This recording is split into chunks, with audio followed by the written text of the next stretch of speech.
आप धन्य हैं नारद जी। भगवान के उस गोलोक धाम में, जहां हजारों वर्षों की तपस्या के बाद भी योगी जन स्वयं तो क्या, उनकी कल्पना भी नहीं पहुंच सकती। उसी गोलोक धाम में आप इस प्रकार स्वच्छंद रूप से पहुंच सकते हैं। आप तो महान हैं नारद जी। माता, नारद के लिए कहीं भी पहुंचना कठिन नहीं है। भक्ति माता, प्रणाम।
क्या हुआ नाथ?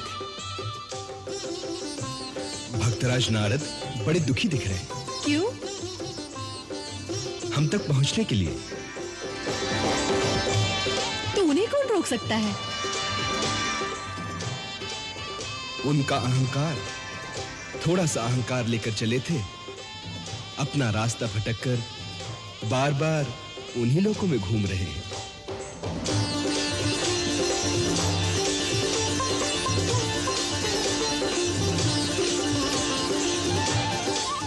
प्रभु, अपने भक्तों पर तो दया कीजिए। राधे, ये तो अपने अपने कर्मों का फल है। और फिर जो नारद जैसे हमारे विशेष प्रिय भक्त हो, उसका अहंकार तो हम थोड़ी देर भी नहीं ठहरने देते। शीघ्र अतिशीघ्र उस अहंकार को हम तोड़ देते हैं। उसी में उसका कल्याण होता है। तभी तो हमें भक्त वत्सल कहते हैं।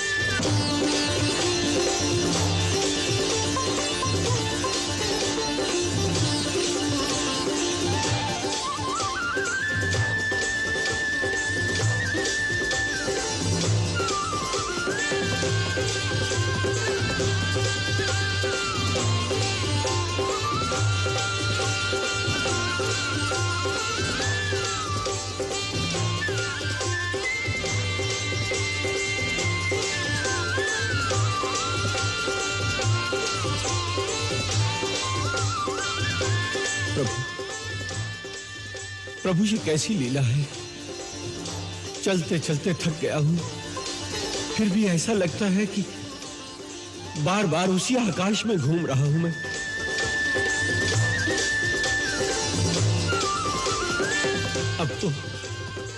अब तो सारे लोग एक दूसरे से टकराने लगे हैं।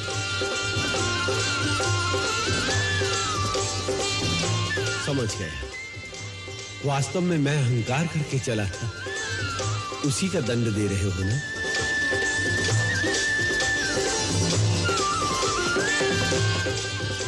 भूल हो गई स्वामी, भूल हो गई। क्षमा कर दो।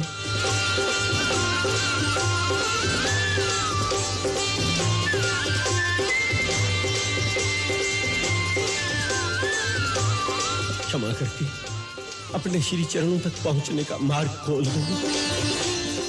आपको भक्ति माता की सौगंध है। अपने शरणागत की रक्षा करो प्रभु, अपने शरणागत की रक्षा करो। अब तो जाना होगा। क्यों? जब भक्त अपना अहंकार छोड़कर हमारे आश्रय में आ जाता है, तो हम स्वयं आगे जाकर उसकी अगवानी करते हैं।